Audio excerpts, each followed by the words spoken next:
I think we probably will get to the end of our questions tonight, though, so if you have some, go ahead. Let me start off with one that has been up here for probably 2 or 3 weeks now. During my custody time, which I assume means because they share custody between 2 spouses who are ex-spouses, my almost 17-year-old daughter has spent the night 3 times in the last 6 weeks with her 21-year-old brother at his apartment. Her father, who I assume is this person's ex-spouse, doesn't want her to do this and emailed me about it, which is always really stupid. When ex-spouses communicate with each other about what they want the children to do and get in each other's business, it's just dumb. That's the reason you got divorced in the first place, so you wouldn't have to communicate with each other. I have spoken with both of the children, and there's nothing that's going on that concerns me. You know, they're spending time together because they want to. I have not asked their dad what he's concerned about, but he's made it clear that he will start restricting her car usage. It's her car, but he owns it. If she does this anymore. Here I was delighted that they're getting along well enough to cook dinner together and watch the TV shows they enjoy. Do I just let him know that it's my custody time and there's nothing dangerous or neglectful going on, or do I discuss this with someone who's already made up his mind? Oh, jeez. What part of ex-spouse do people have a hard time understanding? So what I would do is I would discuss this briefly with your ex-spouse and then with your daughter. So different approaches. With your ex-spouse, I would say, you have to be really careful to discuss this in a completely non-critical way. Remember, he's your ex-partner, so it's not your job to try to teach him anything.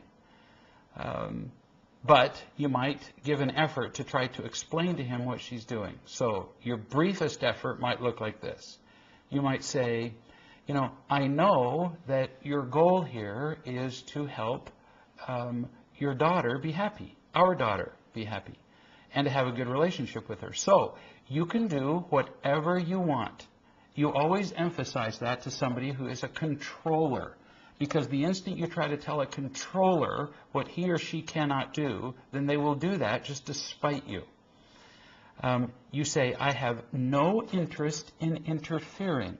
You keep emphasizing that. You can do what you want. I'm not going to tell you what to do, because controllers just love to hear that. But I can tell you that when she's spending time with her brother, she's happy, which I know is your goal. If you try to prevent her from being with her brother, which makes her happy, you can do that. You can try to get in her way, but she'll end up hating you. So you simply describe the consequences to him. You say, you're welcome to do that, but 2 things will happen. She'll spend time with her brother anyway. She's 17 years old. Are you kidding? So you can take the car away from her, but she's going to get there anyway. So either her brother will come and get her, or I will take her there. So she's going to get there anyway, and so the end product is going to be she's going to be with her brother, and she will hate you. So is that what you really want to do? So your choice. So she can be with her brother, which she's going to do anyway, and the end result is she's going to be with her brother hating you or not hating you. Which way do you want to go? And then when he goes, well, but you say, you don't keep having this discussion with him. You keep repeating yourself. She's going to be with her brother. You're not going to stop that. But you can take the car and she'll hate you, or you can leave her with the car and things will be okay. And if he's one of these control freaks who's going to keep saying, well, I think that, you don't keep listening. See, people think that just because a control freak is speaking, you have to listen to them. You don't. You're not married to him anymore. So you just say, well, I've told you what I think, so you do what you want. Goodbye. And you hang up. I listen to people all the time call me and say, hey, I just had an hour-long conversation with my ex-spouse, and I'm going, then you must be retarded. And they say, well, how can you say that? Well, if you're not married to your spouse, you divorced him so you wouldn't have hour-long arguments, and you're still having them, then you would be the stupid one. Quit it. Then you need to talk to your daughter and say, talk to your father. Don't be angry about it, because if you get angry, he'll fight you. Tell him what you'd like. Tell him that you would like to spend time with your brother, that you're enjoying it. Tell him why you're enjoying it. Tell him that he has a choice, just like you just explained to him. He can be happy for you and assist you in spending time with your brother, or he can resist you. But tell him that when you're with me, in other words, with your mother, that you will be spending time with your brother, because when you have custody, you being the mother, you have a right to allow her to spend time with her brother. So she is going to spend time with her brother. She has a right to. Because you have joint custody, when she's with you, you have a right to let her. So suggest to your daughter that she tell her father that she is going to spend time with her brother. And he can either get in the way or not. But the end result is that she's either going to end up being happy with his helping her or being unhappy with his getting in the way. He just needs to see the consequence of his being a butthead. Simple as that. But fighting him, ridiculous. He's used to people fighting him, and he needs to see that that's just craziness. There's not going to be any fighting here. And your daughter needs to see that fighting people is ridiculous. Let them make their own decisions, and then she needs to make hers.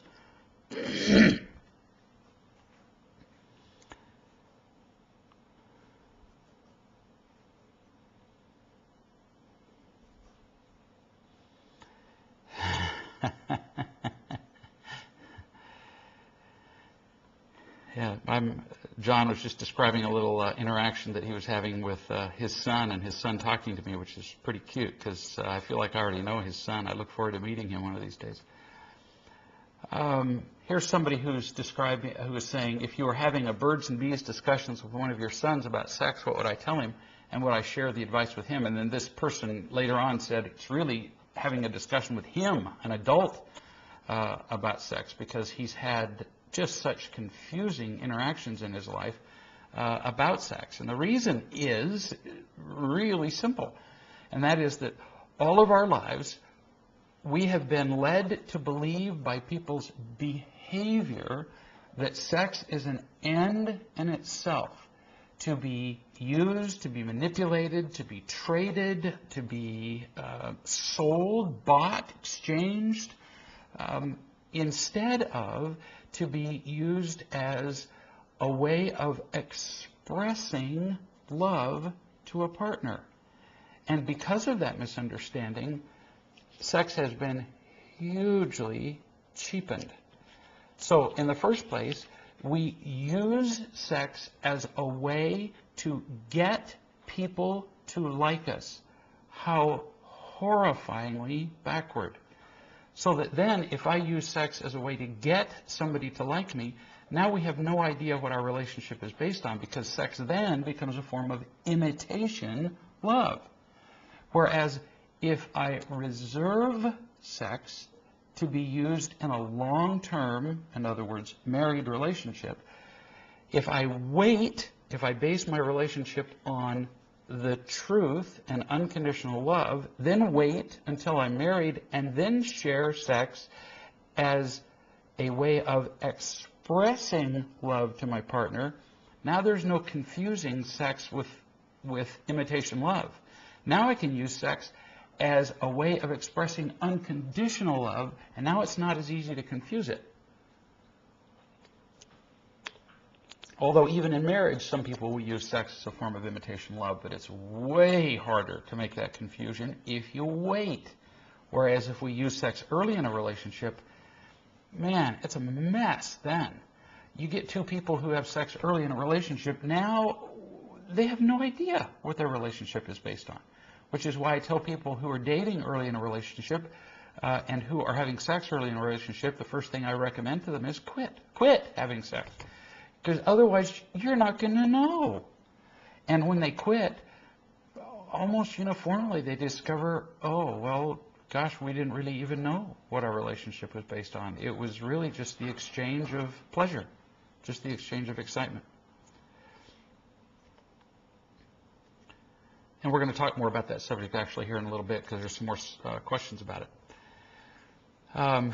Here's a woman who writes, in fact, I think she's on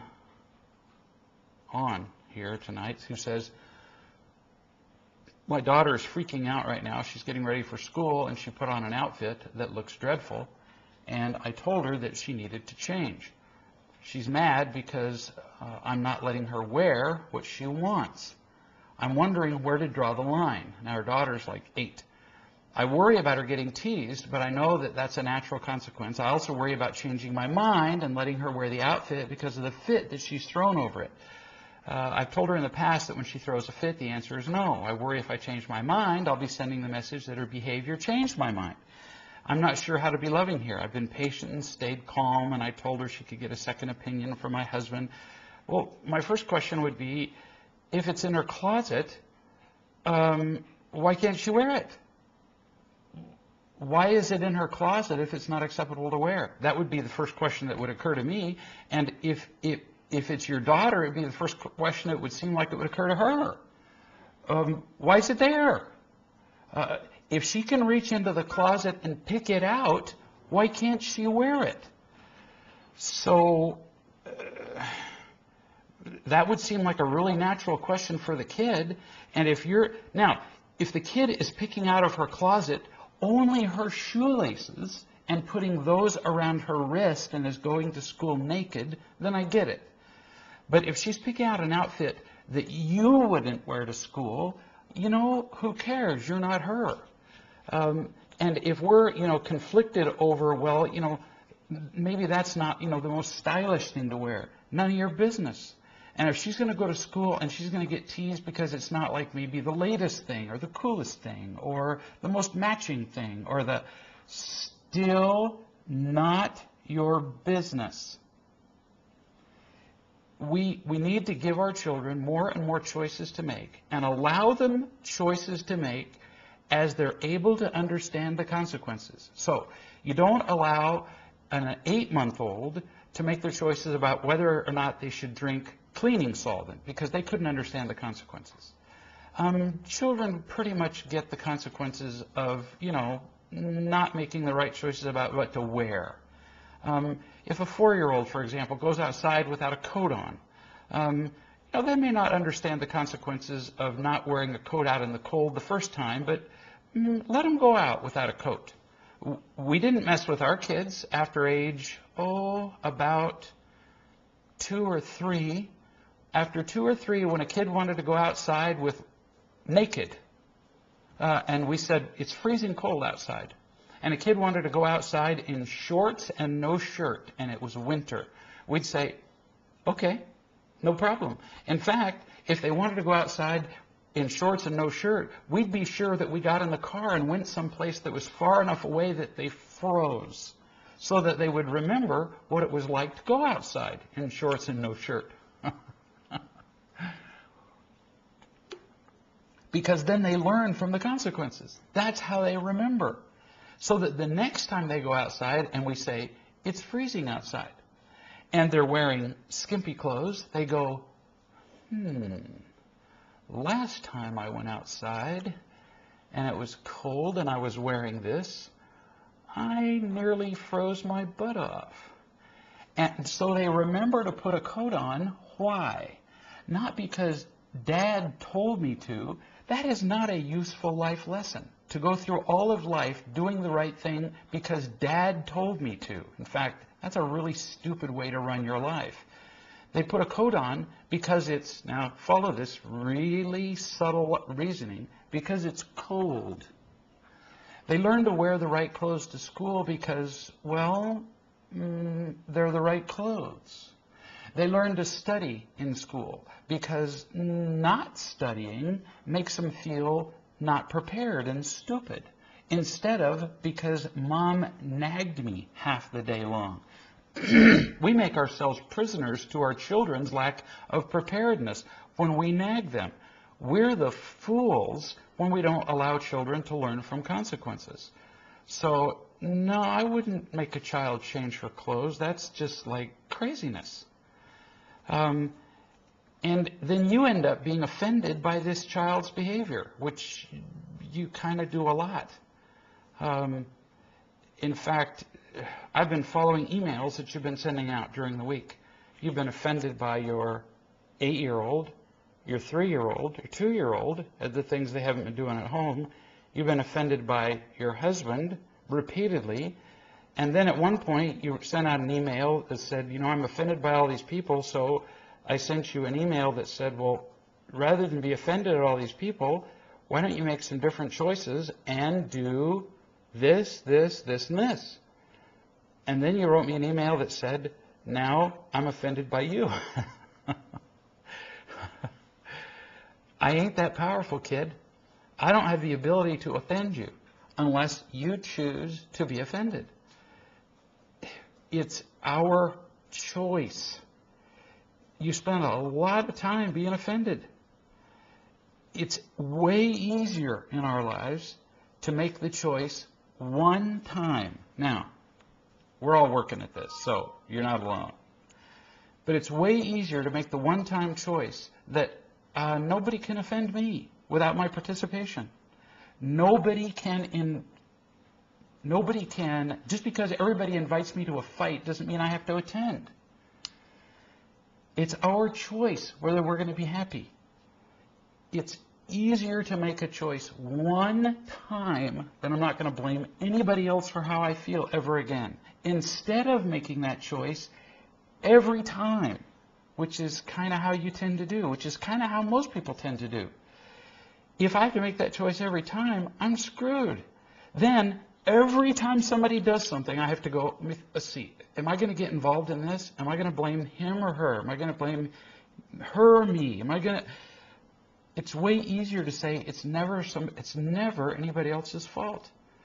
What can I do differently? It's always my choice, whether I'm going to be happy or not. Every time. And we can't do this by ourselves. We really need the help where we feel connected to other people, where we feel sufficiently loved by other people, that we can make that choice. Because when we feel alone, when we don't feel connected to other people, and we don't feel unconditionally loved by them, when it comes time for us to make the choice to feel loved or to blame, we'll blame. We'll blame every time. Which brings us to, in April 19th and 20th, in Atlanta, we're going to have another immersion. If you get a chance to go to that, and especially to bring somebody with you, It's going to be a great experience. 19th and 20th of April.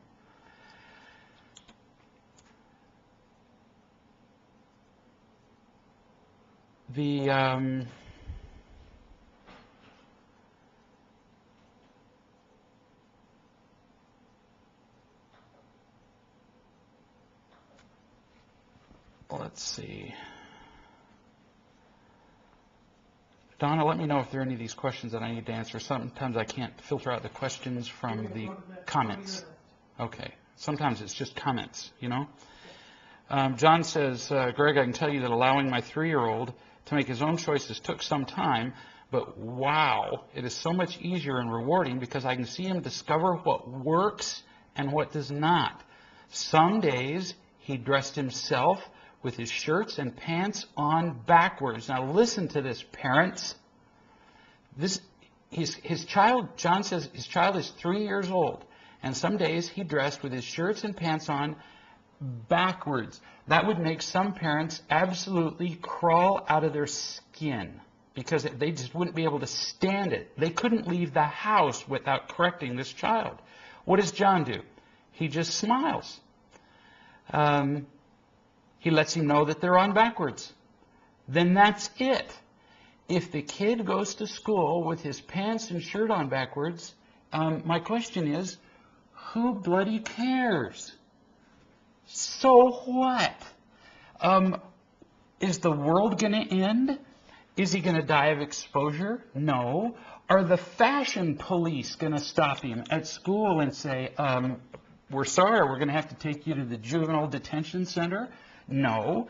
Are they going to take him away from his father because he's not raising his child right? No. No. The kid's going to learn the most important thing, which is that his father trusts him. That's pretty cool, isn't it? Yeah. And what if he dresses in mismatched shirt and pants? And what if his socks don't match? And it has on a tennis shoe on one foot and a dress shoe on the other foot. Nobody cares. Now, the mothers of the planet think people care, but they don't. And what if he forgets to put on underwear that day? Nobody still cares. The kid feels trusted. Very cool. So, John, bless you, boy. Way to go. Your kid will think this is, well, your kid already does think it's cool. Look how your kid's behavior has changed. Here's somebody who wrote, I've been getting messages from people in my life that they don't feel connected to me, that I don't share my emotions. Of course, this way of living feels very normal to me since it was how I was raised. I don't even realize that I do it. My question is, when we feel more loved, do we spontaneously share more of how we're feeling with others? Do I not share myself because I'm protecting myself? Is trying to be aware of that pattern and making the effort to share backward? Is the answer to continue to tell the truth and get loved, and at the same time, is there more effort that I should be putting forth? This is such an interesting question. So, the less loved we feel, the more we do protect ourselves. That's a fact. So, if I don't feel loved, I will protect myself from you. I'm going to hide who I am from you. One of the ways to hide myself from you is to attack you, to criticize you, to act like a victim. But one of the ways is to hide, is to run and to lie, both of which would show up as not sharing my emotions. And it could be either one. Not sharing emotions could be both lying and running. Take your pick. Could be a combination of both. So, not sharing your emotions could be a protecting behavior. But some people are simply not as emotive as other people. Some people, even as they become more loved, as they feel more loved by other people, some people simply aren't as laughing and giggling and aren't as talkative as others. Although when I'm at real love events, I talk quite a bit because that's my role there. In a group of people who are my long-term friends, I don't talk a lot. I'm not a naturally garrulous, sort of blah, blah, blah, kind of guy in a group of people. I can sit in a group of people and not talk all day. So it can be a protecting mechanism, or it can be that some people are more naturally contemplative. I would rather write than talk. I would. Now, if not sharing our feelings is a protecting behavior, what can we do about it? Then part of sharing who we are would be getting more loved. And part of it would be doing what you refer to as backwards, which would be telling the truth about how we feel, which would then lead to feeling more loved, which leads to being able to share who we are. So it's a cycle. You do both at the same time, which is exactly what you suggested. Long answer to your question, but maybe warranted. Maybe not. Maybe I talk too much.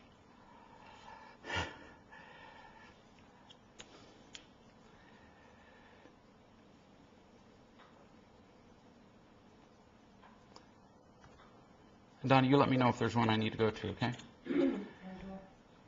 Okay. The one that says, I feel like.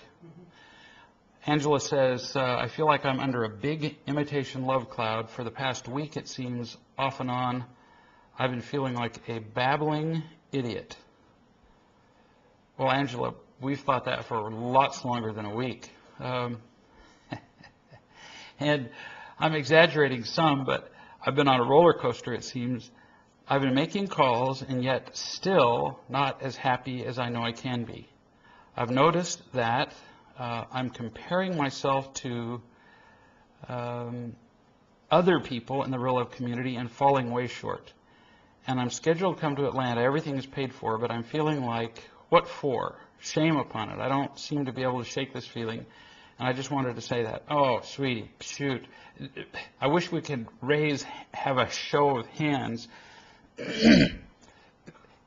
Everybody that I know of, me included, goes through periods of time where you just feel like it just all goes away. You feel loved for a period of time, and then it's like nothing works. And I would suggest that you remember, because I've known you for a long time, that you've had these times before too. And if you'll remember, these times always go away. So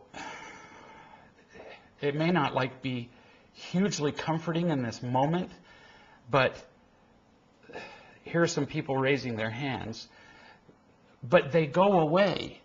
And the love that these people here in this room are offering, the love that, stupid as I am, I'm offering, and the love that the people in Atlanta will be there offering you, the love that people are offering you on conference calls and so on, is going to get through again. It will. And you know that. I know that because you have felt it in the past. Right now, who knows why? I mean, there are times when our hormones vary. There are times when the serotonin levels in our body chemistry changes and goes up and down. Our neurochemistry changes. There are times when we just feel like crap, and it's unexplainable. And it can't always be explained in terms of imitation love and real love. It sometimes just can't.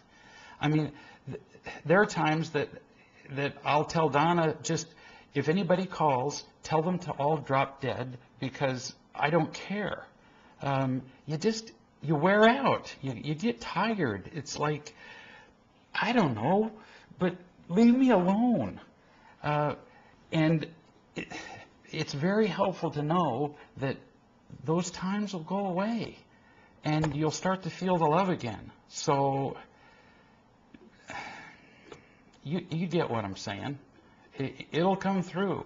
You're a good human being. And I'm not saying that in some sort of generic way. I've been there. I've seen it. So I know it'll pass. And she's getting it. I mean, she knows that. We've all had those times. And as I'm saying that, the people in the room are going, yeah, because they're all resonating with it. What list? Your question list. Oh. Oh. Donna's telling me to go back to my list because I'm bad. Let's see. Here's a question. My boyfriend and I keep having, wait a minute. Yeah, here we are. Quarrels that start out small but spiral out of control. In fact, we've broken up again, and I'm not even sure we'll benefit from your advice, but at least I will, and I'll understand. They start out with me getting my feelings hurt, him then feeling unappreciated, because how could I possibly believe he doesn't love me? Then he enacts some new rules which limit our relationship. I then feel even more unloved and refuse to see him for a day or lash out with more angry words that send him off for days without talking to me. Is this sounding familiar to anybody? I mean, this is a classic exchange of protecting behaviors. You do this to me, I'll protect myself. Then the other person who correctly perceives the protecting themselves as I don't love you says, oh, You don't love me, well, watch me protect myself, which is perceived as I don't love you either. And so we have two people spitting, I don't love you more, back at each other. And we have an I don't love you war, which is, well, gee, I wonder how that turns out. Then she says, I really love him, and I believe he loves me. But we are on a roller coaster that outside observers view as sick. I've been in an abusive relationship before, so I don't think this is one. But we definitely need to get our act under control. I think it all starts with me. But I don't know how to be truthful without hurting him. I know I can start by not raising my voice and sounding accusatory. How do I do that? My emotions take over, and before I can stop my mouth, out comes something I think is okay but never is. Oh, this is so beautiful. This is so classic for how unhealthy relationships are. So, pay attention to the answer. If you're online, you can give me feedback here as we go. But really important things you're saying here. Classic exchange of getting and protecting behaviors. Now, notice the next thing you say. It's not intentional, but completely unconsciously, the next thing you say is a complete lie.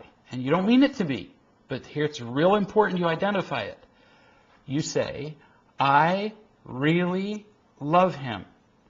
No, you don't.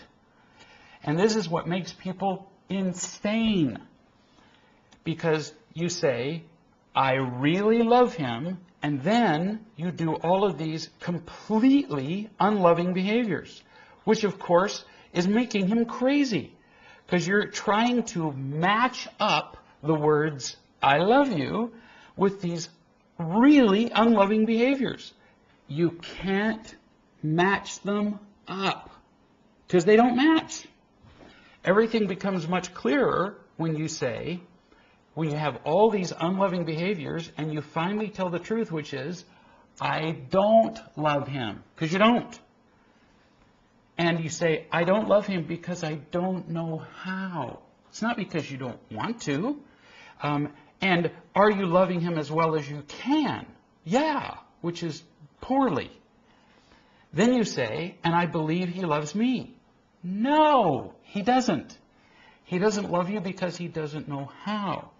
And you say, we're on a roller coaster that outside observers view as sick. You know what? They are right. When 20 people in a row tell you that you're a horse, get a saddle.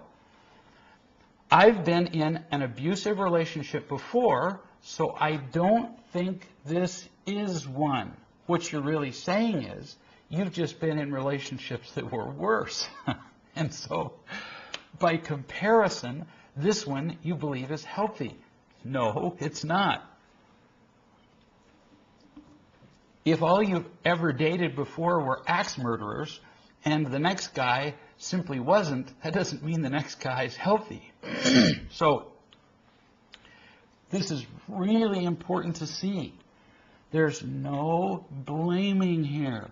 There's no saying you should have done it differently, or that you're worthless or bad. No. But both of you clearly were raised in environments, you had to be, where you didn't know what unconditional love was.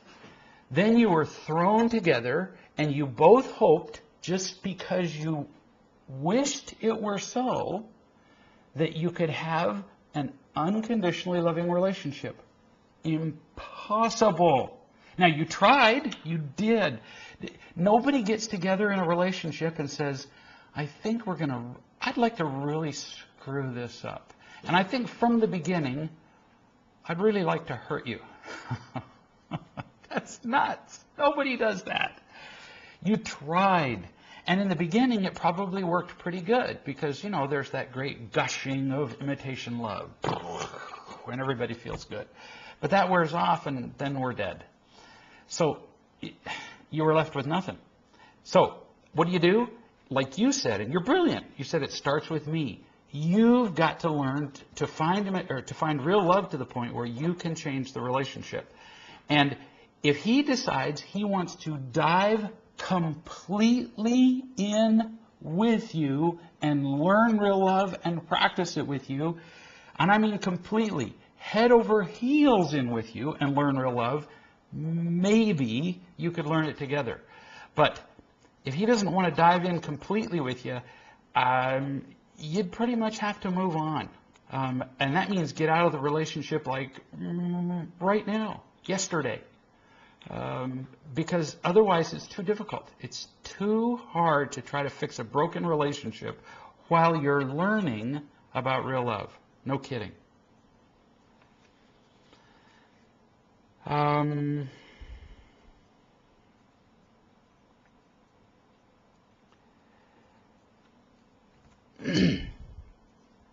That initial gush of imitation love is so fun, isn't it? Just a gas. All right. The question was how to talk about sex to a teenager, but, you know, it's pretty much the same talking to an adult. So, you know, not a whole lot different. This next little business is about how to talk to about sex to teenagers or adults. So for the next, 5 minutes, if your child is, less than 12, it's kind of up to you whether you want to participate in this. Just warning you. What would you say to someone about sex toys? Are they appropriate to use, and in what context? The real point is what we talked about earlier, which is what would you say to someone about sex, period? What's the view of sex? How to see sex? What's the role of sex in your relationship overall? Not what's the view of sex toys. There are some people who, especially as they get older, who may require some additional sexual stimulation that others may not. Vibrators, they may. That's, beyond that particular mechanical subject is not any of my business to recommend to anybody. That's not the point. The point is, why would you use any particular mechanical approach or device in sex? Is it purely to add to the physical excitement in sex to pleasure yourself, or is it so that you're adding pleasure to your partner and adding to the love in your relationship? Now, is it wrong only to add pleasure to your relationship? No. Everything in life isn't about real love. Some things are just fun. If you're enjoying a life about real love, sometimes, for example, if you're on a cruise, you don't take a bite out of salmon for the sake of real love. You do it because it tastes good. Everything in life isn't about real love. Some things are just fun, including during sex between two people who are enjoying a real love relationship. Some things are just fun. Pay attention. But even in a married relationship, it's possible for two people to become addicted to fun. I've seen people do that.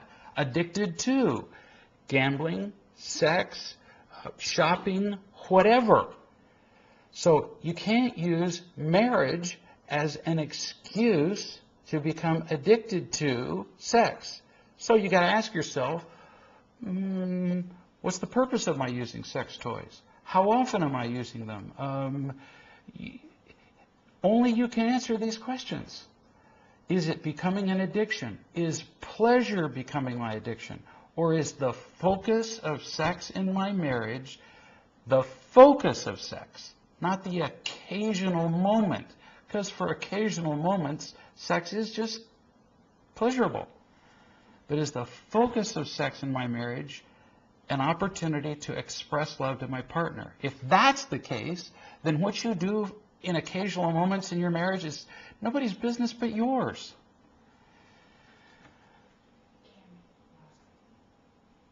Oh, okay. Right now? Yeah. Be good if you just held on to that. Then what about other bedroom entertainment, like watching a porn film together? Exact same answer I would give there. Now, again, what's the focus of your doing that? Although I got to tell you that real studies have been done about watching porn, like major studies. And that is that when people are watching porn, now the focus becomes on a human being other than your partner. And it objectifies other people. And it has been absolutely studied and confirmed that people who watch porn eventually have less satisfying sex with their human partners. So I can't think of many good reasons to justify porn during sex with your partner. Can't. Or the woman dressing up in lingerie or doing a striptease for her partner. Same thing. If that's the kind of thing you want to do occasionally to excite the sex in your relationship with your partner, you know, that's up to you. If it becomes a focus to the point where you become addicted in your relationship to the imitation love aspect of sex in your relationship, then it's going to end up harming you. And only you can answer that. Addiction is really easy to define. It becomes an addiction when you are compelled to have a thing more and more often, whether it's a drug, whether it's food, whether it's sex, and whether you can do less and less well without it. That's when it's an addiction. Whereas when you're enjoying sex in your marriage as an expression of unconditional love, you don't feel like compelled to do it. You don't have to have it. People who like, oh, I gotta have sex. That's an addiction. That's not a healthy expression. When guys look at women and go, oh man, I gotta have me some of that, that is not a healthy expression of unconditional love. That's easy to pick out. What's your view on women who say they like to wear sexy underwear, even if nobody sees it, because they like how it makes them feel? That's not hard to figure out. They like to wear sexy underwear because it makes them feel how? Like whole and complete and unconditionally loved? No, because it makes them feel like sexual objects. That's the purpose of sexy underwear. What would you say to a teenage daughter who's using that viewpoint to get permission to wear sexy underwear, like thongs herself? You're kidding. What possible positive use could there be for a 16-year-old girl to wear a thong except to accentuate the fact that she is going to be a sexual object for men who would use her like a toilet? Give me another reason. There couldn't possibly be another reason. So to allow her to do that while she's still living at, hey, when you leave the house here, sweetie, you can do whatever you want to do. But while you're here, yeah, there are some choices that I get to influence you on, and you don't get to dress like a whore while you're here. So when you leave, you can set up your own stand. You may hire a pimp on your own. What do you explain to a teenage boy who's looking at porn or masturbating? This has been studied absolutely beyond disputation. Porn is absolutely harmful. Hurts men in every imaginable way. It's addicting. It ruins their normal sex with their partners. It's ripping the fabric of society apart. Nobody, no scientist who's ever studied this has ever disputed that as a fact. Now, the porn industry does. Duh. Same thing with masturbation. Same deal. Oh, well, it's a healthy release. There has been one use shown for masturbation, and that is men who have prostatitis, who don't have a sexual partner. Other than that, there isn't one. Otherwise, to a teenage boy, you just explain, buddy, if you can hang on and wait till you have a healthy sexual relationship with your partner, you can't even imagine how much more rewarding it will be.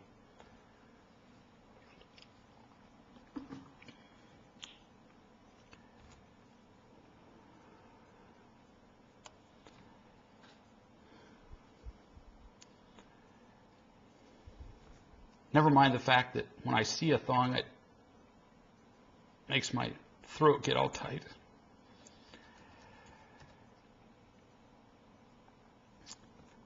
Okay. Cammie had a question. Where is it? Oh, what does real love look like? How do you dive in? How do I learn to give unconditional love? Oh, sweetie, that's a long answer. So, what I suggest you do is read the Real Love book. How do you dive in? Participate in the webcasts, which are once a week. There are at least half a dozen teleconference calls, and they're all over the world, from Hawaii to England. So, and they're free. If you look on the website, you can see where they're conducted and what time they're held, and you can participate with loving people all over the place. And you just tell the truth about yourself and see what it's like to feel loved. And the more unconditionally loved you feel, then you'll know what it's like to give it. So in the beginning, I wouldn't worry about what it's like to give it. I would just take all you can. Don't run before you can walk. So lighten up, have fun, you know. If you can, come to Atlanta in April, and you'll see what it's like for a room full of people to be loving. Just see it in person.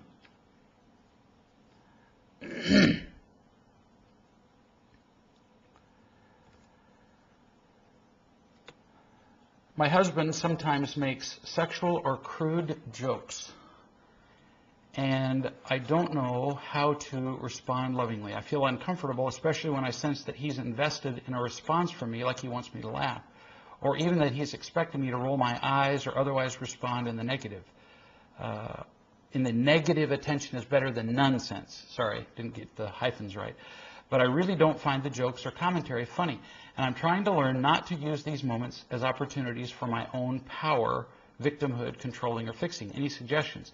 I've already tried making it clear that I'm not loving enough to handle these jokes, but that just seems like another attempt to change him. First thing I would suggest is when people tell sexual or crude jokes is don't respond at all. Don't criticize the people who are telling the jokes. Just don't respond. Whatever you're doing, keep doing it as though they had said nothing at all. If it's a husband or somebody close to you, you might say after a while, you might say, sweetie, I'm not trying to control your behavior at all. You can continue to tell these jokes as long as you'd like. I won't try to stop you, but I just don't find them funny. So I just wanted to tell you why it is that I don't laugh at them. You may continue to do it. I'm not trying to stop you. But if you don't laugh at them, most people will not continue to tell them. Just to give you an indication, people don't ever tell dirty jokes around me. Ever. And I haven't ever told somebody in my life, I've never told somebody to stop telling those jokes. Never. I just don't find them funny. Sex is a really sweet expression of love between two people that care about each other. It's sweet. It's great. It's fun. It's in our house, we're not the slightest bit reluctant to talk about sex.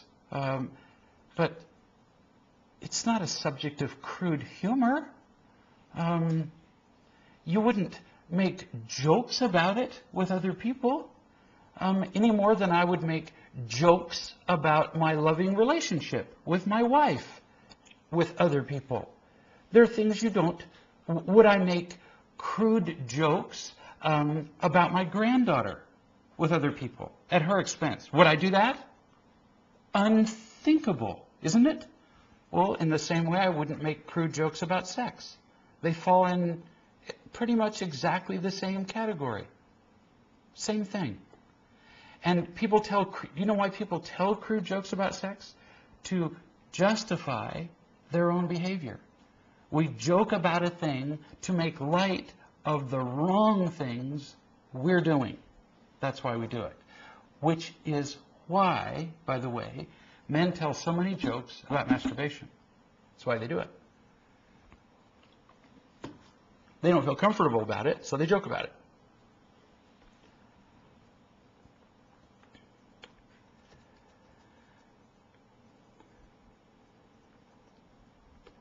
Let me get back to this one in a minute, if I have time.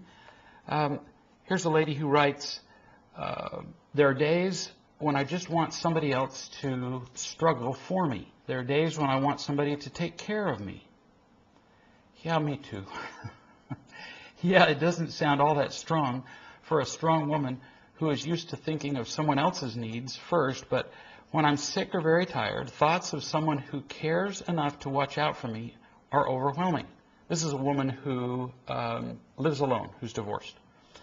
God is always there, but He doesn't comfort with touches or put me to bed when I can barely lift a painful leg. In fact, one of my friends has in the past had to haul me up my 2 flights of stairs. Before then, 2 friends had to take my boots off. And her question was, is that unloving of me sometimes to have these thoughts, to want somebody to take care of me? No, honey, it's not unloving. It's tired. It's tired. It's lonely. It's like Angela was talking about earlier. I mean, there are times when we just get wore out.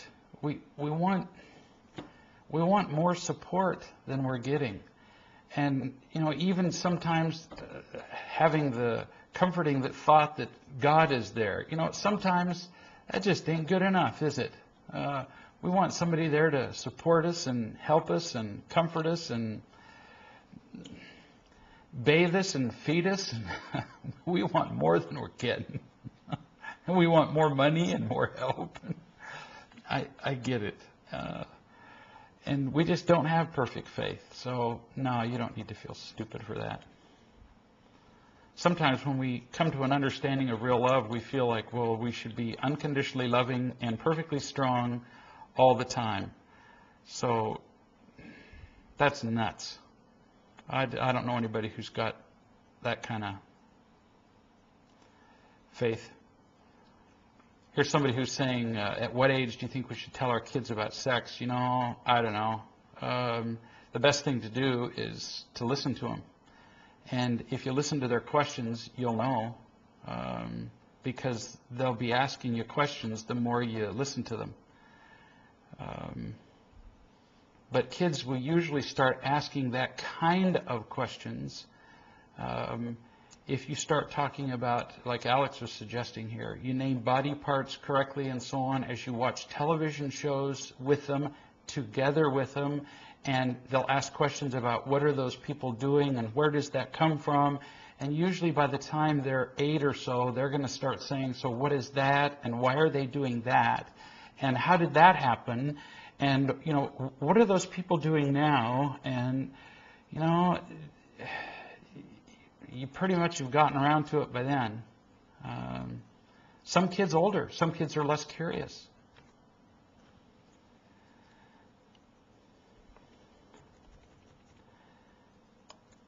This is a question about a 3-year-old. She's kind of obsessive compulsive about details. In this situation, she has an exclusive set of stuffed animals she wants to sleep with. Plus, she wants her blanket, sheets, cover all pulled over her so she can see all of them. You get the picture. Yeah, I have a grandson who's like that. All of his toys have to be in a certain order and lined up in even rows of 2s. Even. Nothing can be odd numbers. Every night, I say it comes from his mother, not from me. Every night, Andy and I each tuck her in one at a time. The first one to tuck her in takes each stuffed animal individually and puts it in her arms, then pulls all her covers over her just the way she likes. Then we trade off. Moments after she's been tucked in just right, you can get the picture of this kid, right? Just everything's just so. She'll hop out of bed for one reason or other. Inevitably then, of course, the sheets get messed up or an animal gets displaced. When we send her back to bed, invariably within moments there will be screaming and wailing from her room because she can't find one of the animals, which of course is there, or she can't pull the blankets up over herself just right. And I've tried telling her she only gets one tuck-in. And if she chooses to get out of bed after that and things get messed up, she's on her own. Am I doing this right? Incidentally, we have a child safety gate we put in her doorway so she can't come out of her room. But even so, she will stand at the gate and scream. We've gone into our rooms and shut the door and let her wail it out until she goes back to bed herself. But I can't decide whether that's loving. How can we handle this better? All right, so I'm just getting a little subtle vibes here. When you tuck her in, you need to remind her when you tuck her in that as you're tucking her in, you need to remind her, this is your tuck-in. You need to remind kids of the consequences as you're doing it. If you get out of bed, there will be crying and screaming, and you don't like that. So, this is your only tuck-in. So, you can get out, but we won't tuck you back in, and you hate that. Then, I'm noticing you say that if she gets out of bed, there's a gate at her door. Well, what you're doing is, if there's only a gate at her door, then what you say is you go and you lock yourself in your room. If there's a gate at her door, that means you're not shutting her door. That's an invitation for her to scream at you. You need to shut her door. So you need to get rid of the gate and shut her door. So you shut her door, and if there's not a lock on her door, like as in on the outside, one of those little latches, they're like, $3. You get one of those little latches on the outside, and you tell her, we're going to shut your door and lock it from the outside if you scream. Or if not if you scream, if you open it. She can scream all she wants. It's only if she opens it. So what you do, this is easy with a kid. As soon as they open the door, you say, then we're going to have to lock the door. Most kids catch on to this like very quickly because they hate having their door locked. So she opens the door, you say, we'll have to lock the door. And then they just scream bloody murder because they hate having their door locked. You say, I'll have to lock the door. And you lock it, and they hear that little clicking of the door lock. And then you leave it locked for, like 20 seconds. Really. That's it. That's all it takes. They hate it that much. Then you unlock it, you open the door, and you say, so as soon as you go back and get in bed, and if you'll stay there, I will unlock it, and I'll leave the door cracked open. But as soon as you scream again, then I'll have to shut the door and lock it. They hate that. So as soon as she screams, you shut the door and lock it, and it's astonishing how much more quickly they put themselves back in bed and be quiet. You can also do other very little kind things, and since your husband, I happen to know, is a bit of a computer geek, you can record yourself either reading a little story or singing little songs, and you can make little CDs and put it on a little CD player and put it in bed with her, which will get her to stay in bed. Lots of little kind things you can do. But this business of you going to your room and shutting the door, no. It's the kids who are supposed to go to bed, not you. And you can get her to stay in bed. I have some other little tricks, but kids go to bed. Parents stay out in the living room. And you can get her to go to bed way faster than what you're doing. So, your questions, absolutely brilliant, as always. And we'll see you in Atlanta in April. And we'll love you, and we'll see you next week.